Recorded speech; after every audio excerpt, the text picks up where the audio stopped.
Student, आज के इस वीडियो में डिस्कस करेंगे rank of matrix. Rank of matrix क्या है इसके बारे में समझिए।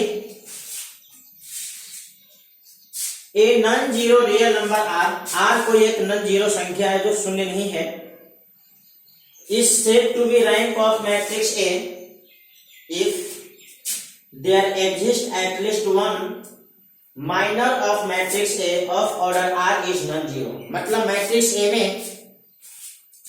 R कोटि का कम से कम एक माइनर ऐसा जरूर होना चाहिए जिसका वैल्यू शून्य न हो। ऐसा ए को कम से कम एग्जिस्ट करना चाहिए, नहीं शून्य वाला।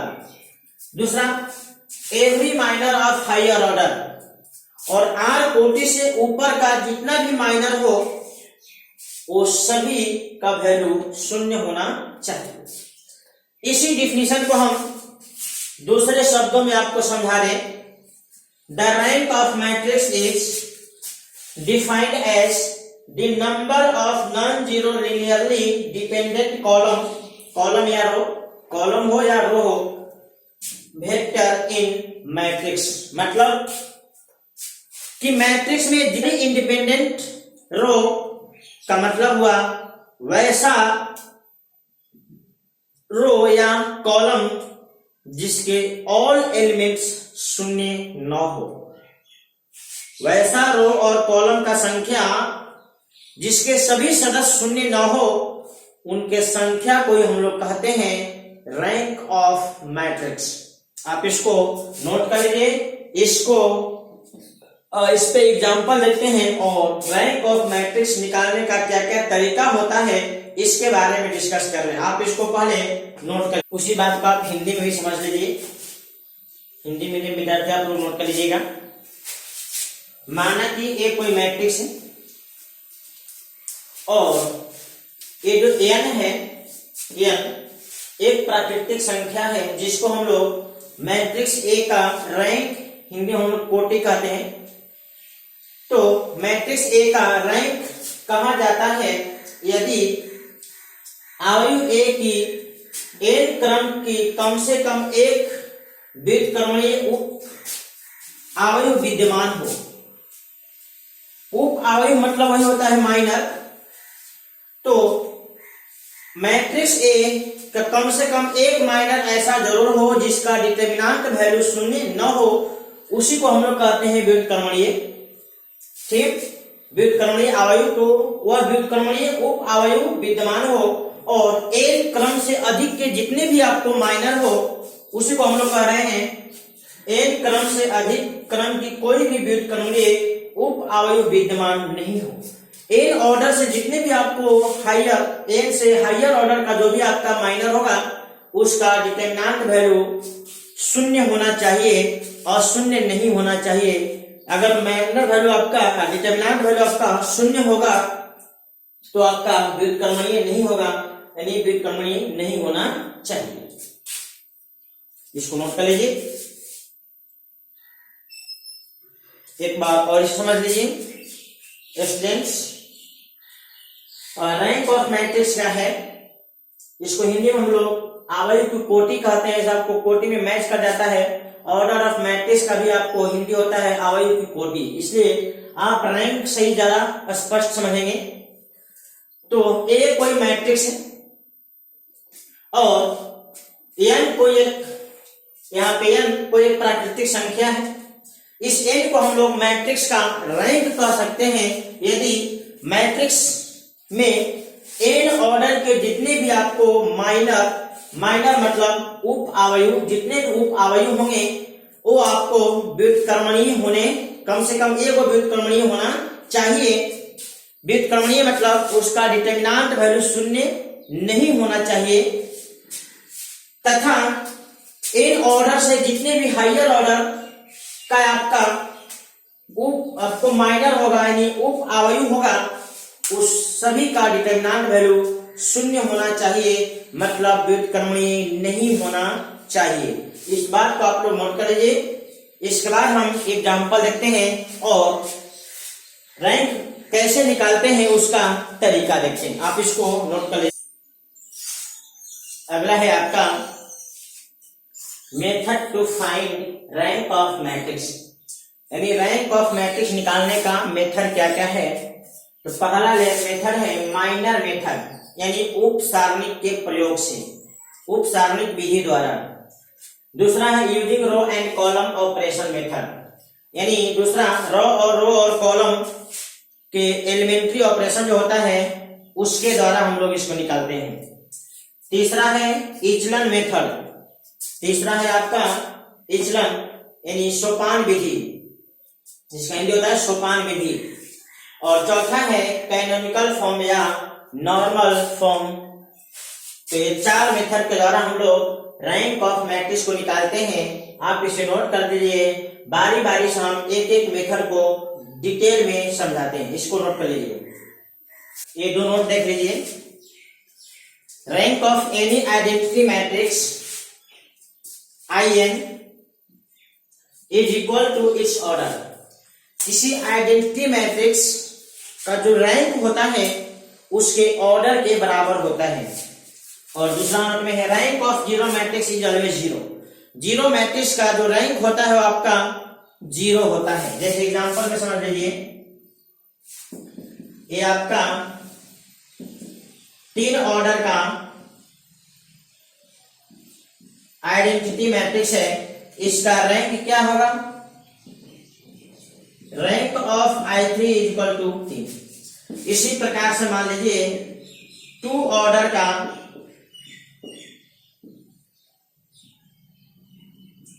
रैंक ऑफ I2 बराबर, अगर 2 ऑर्डर का आपको आइडेंटिटी मैट्रिक्स है तो उसका रैंक 2 होगा, 3 ऑर्डर का है तो इसका 3 होगा, क्योंकि अब इसमें से ऐसा कोई रो नहीं मिलेगा। किसी भी प्रोसेस से आप ट्राई कर सकते हैं, प्रोसेस आपका गलत नहीं होना चाहिए। अब इसमें से किसी एक रो या किसी एक कॉलम का सभी एलिमेंट जीरो नहीं हो सकता है। देख लीजिए, आपका पहला रो का 2 एलिमेंट जीरो, अब एक भी जीरो नहीं हो सकता है। तो इसमें अब इससे ज्यादा किसी एक रो या किसी एक कॉलम के सभी सदस्य शून्य नहीं हो सकते हैं। आप लाख मैथमेटिकल ऑपरेशन ट्राई करेंगे इसमें चाहे इसमें। इसलिए किसी भी आइडेंटिटी मैट्रिक्स का जो रैंक होता है उस आइडेंटिटी मैट्रिक्स के ऑर्डर के बराबर होता है। सेम इसी प्रकार से अगर कोई मैट्रिक्स जीरो है तो उसके हर एलिमेंट जीरो होंगे। जब हर एलिमेंट जीरो है तो उसमें नॉन जीरो वाला यानी कोई ऐसा रो नहीं मिलेगा जिसमें कम से कम एक सदस्य नॉन जीरो ना हो, क्योंकि उसमें सभी सदस्य शून्य है। इसलिए जीरो मैट्रिक्स का जो रैंक होता है वो आपका जीरो होता है। आप इसको नोट कर लीजिए। देखिए, सबसे पहला मेथड आपका है माइनर मेथड। हम एक एग्जांपल लेते हैं और माइनर मेथड में क्या करते हैं इसको देख लेते हैं। तो सबसे पहले दिए गए मैट्रिक्स का डिटर्मिनेंट वैल्यू कैलकुलेट करिए। कैसे कैलकुलेट करेंगे, किसी भी एक रो या किसी भी एक कॉलम से कैलकुलेट करो। तो 2 का जो डिटर्मिनेंट बनेगा 3 माइनस 2 4 और माइनस 3। इसी तरह से -1 इसका डिटर्मिनेंट 0 माइनस 2 2 और माइनस 3। इसी तरह से -1 का डिटर्मिनेंट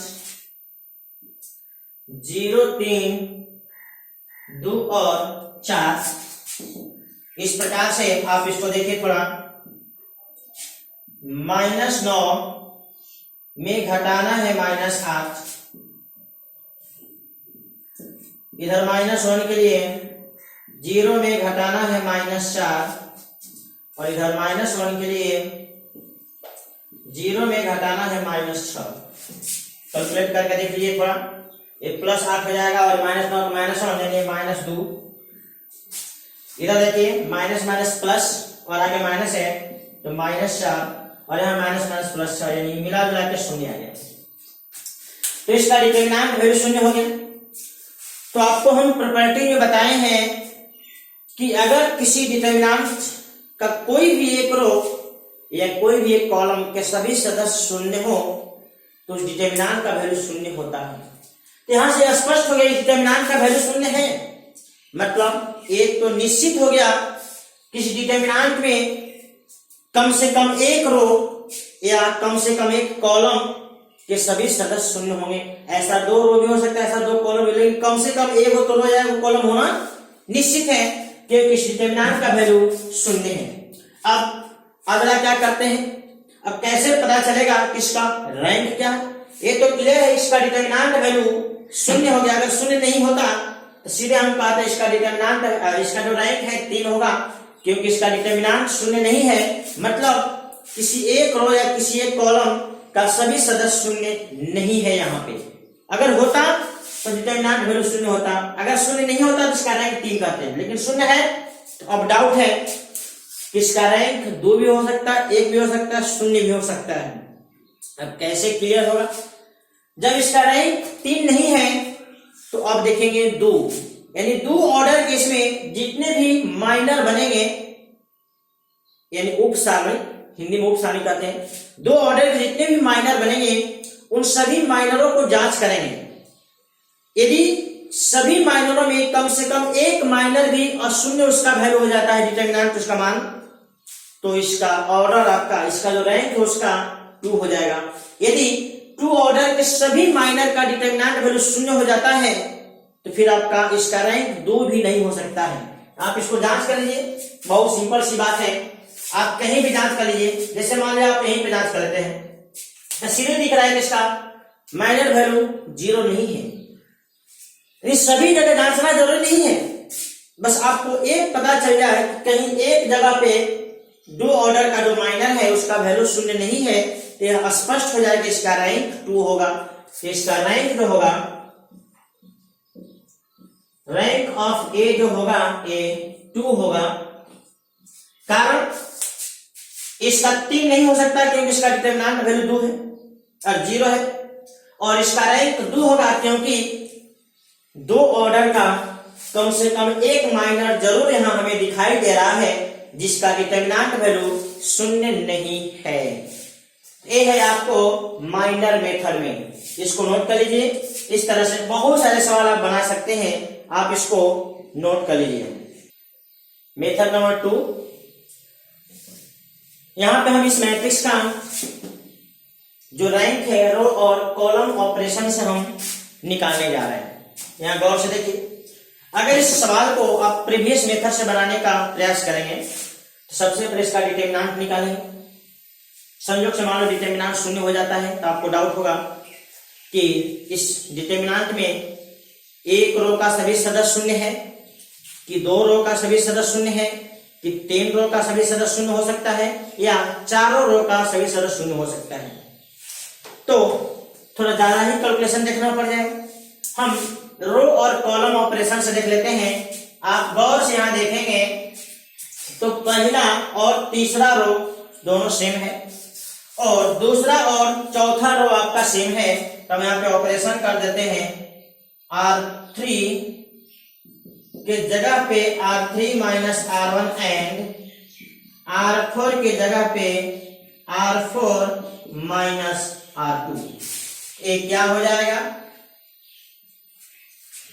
1 A B और 0 0 C B और 1, आप 0 0 0 0 0 0 0 और 0। तो हमें क्या दिखाई दिया? इस मैट्रिक्स के 2 रो, इन दोनों रो के सभी सदस्य 0 हो गए। अगर हम इसको भी चाहे तो ट्राई कर सकते हैं 0 करने का, लेकिन सभी सदस्य 0 नहीं हो पाएगा, तो इसलिए कहोगे रैंक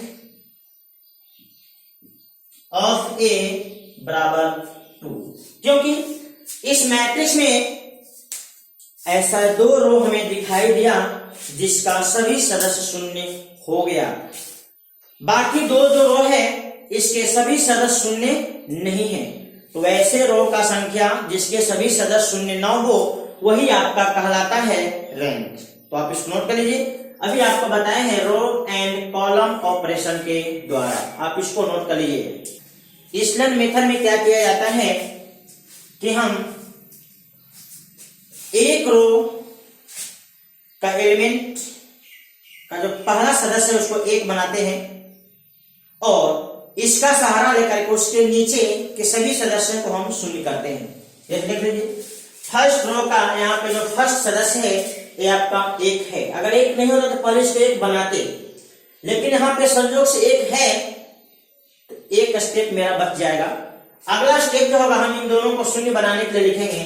तो लिखेंगे हम लोग R2 के जगह पे R2 minus 2 into R1 and R3 के जगह पे R3 माइनस R1। अब ऐसा करने से आपको क्या मिलेगा, आप इसको देख लीजिए, 1 2 3 और 1, इसमें 2 से गुणा करके इसके प्रत्येक एलिमेंट में घटा दीजिए, तो 0 0 0 और 0, और यहाँ पे 0 0 0 और 1। तो हमें क्या दिखाई दिया कि अभी एक रो यानी दूसरा रो के सभी सदस्य शून्य हो गया, और देखो तीसरा रो में 3 सदस्य 0 है और एक सदस्य खाली 0 नहीं है। अगर ये भी 0 हो जाता, इसका मतलब 2 रो का एलिमेंट 0 हो जाता। आप ट्राई कर लीजिए कि ये भी 0 हो जाए। आप क्या करेंगे, इसका इसमें घटाएंगे, जैसे इसको इसमें घटाएंगे तो 0 हो जाएगा, लेकिन बाकी सब सदस्य शून्य नहीं रहेगा। एक ही ऐसा रो हमें मिला जिसके सभी सदस्य शून्य है, इसलिए इस मैट्रिक्स का रैंक क्या होगा, 2 होगा। रैंक ऑफ ए बराबर, क्योंकि इसमें ए इसको शून्य करने के चक्कर में आपका ये सब आपको शून्य से हट जा रहा है, तो कोई फायदा नहीं मिला। इसलिए इस मैट्रिक्स में 2 ही ऐसा रो है जिसके सभी सदस्य शून्य नहीं है, इसलिए इस मैट्रिक्स का जो रैंक होगा वो आपका 2 होगा। आप इसको नोट कर लीजिए। अगले एग्जांपल में रैंक ऑफ मैट्रिक्स निकालते हैं ईचलैंड विधि से ही। तो देखिए R1 का जो फर्स्ट एलिमेंट हो आपका 1 है, इसलिए इसका सहारा लेकर के हम लोग बाकी सबको शून्य करने का प्रयास करेंगे।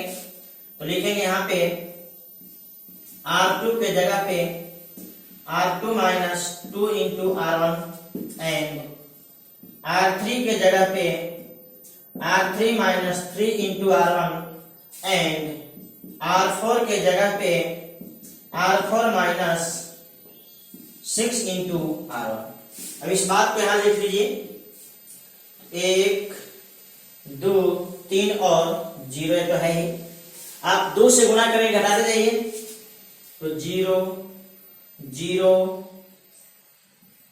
माइनस 3 और 2, 3 से गुणा करके घटाइए, 0 माइनस 4 माइनस 8 और 3, 6 से गुणा करके घटाइए, 0, फिर आपका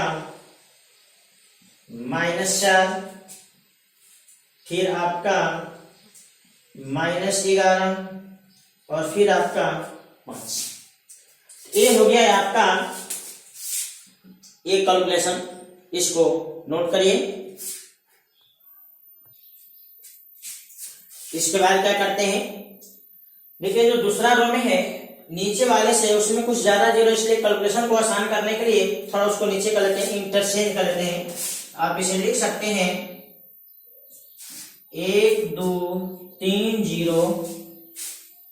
आप इसी को ऊपर कर लीजिए, चौथे वाले को दूसरा की जगह, दूसरे जगह को दूसरे वाले को चौथे की जगह पे, तो 0 माइनस 4 माइनस 11 और 5, और हो गया 0 माइनस 4 माइनस 8 और 3, और चौथा रो में हो जाएगा 0 0 माइनस 3 और। अब देखिए क्या करेंगे,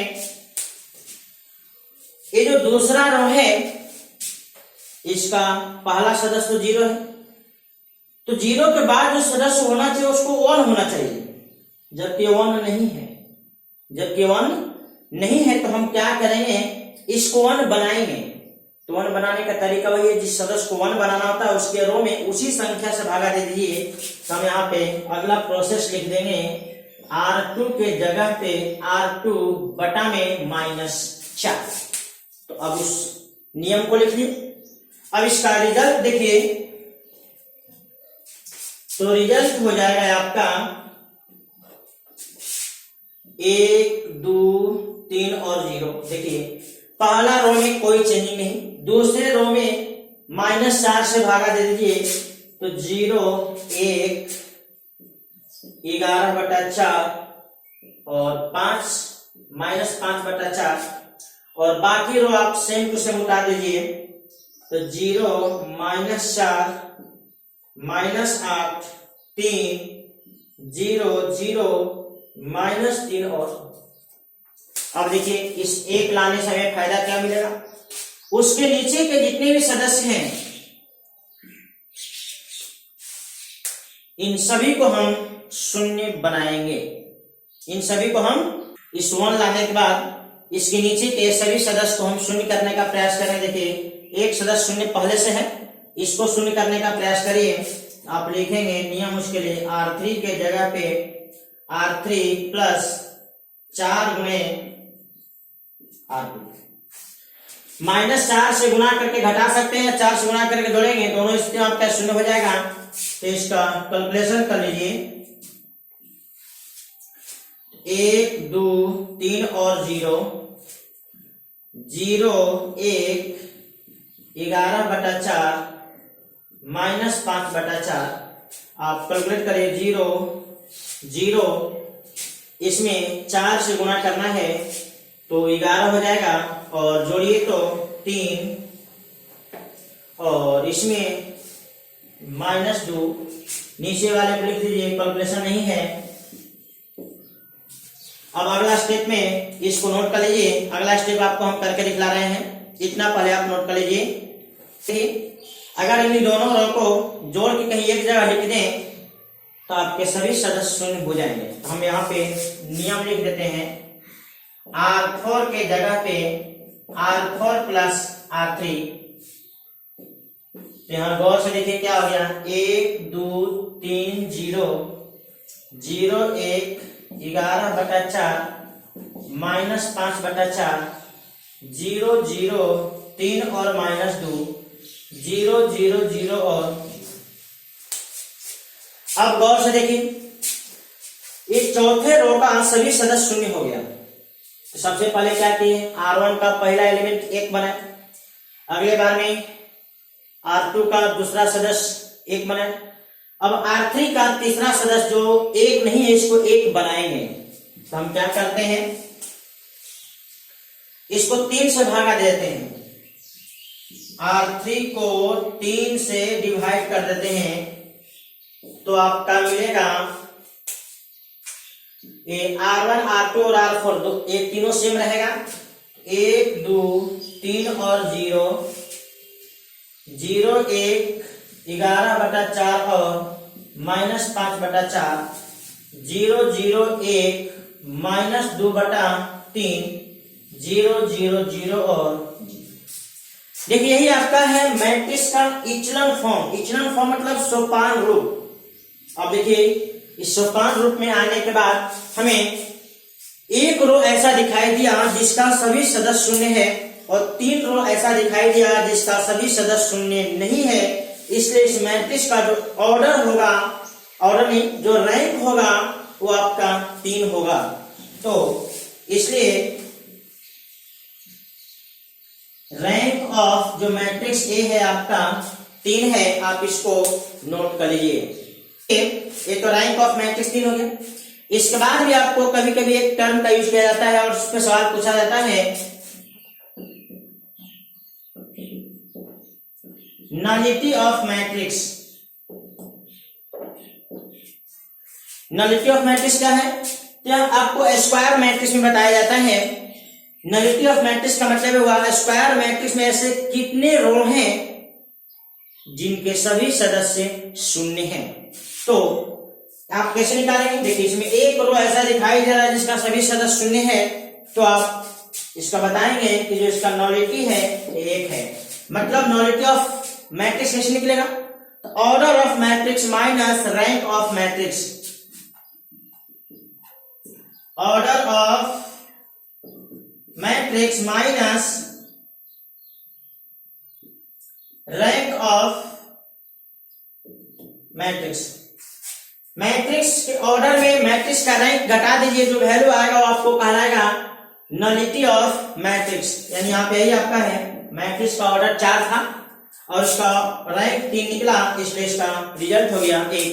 आप इस बात को नोट कर लीजिए।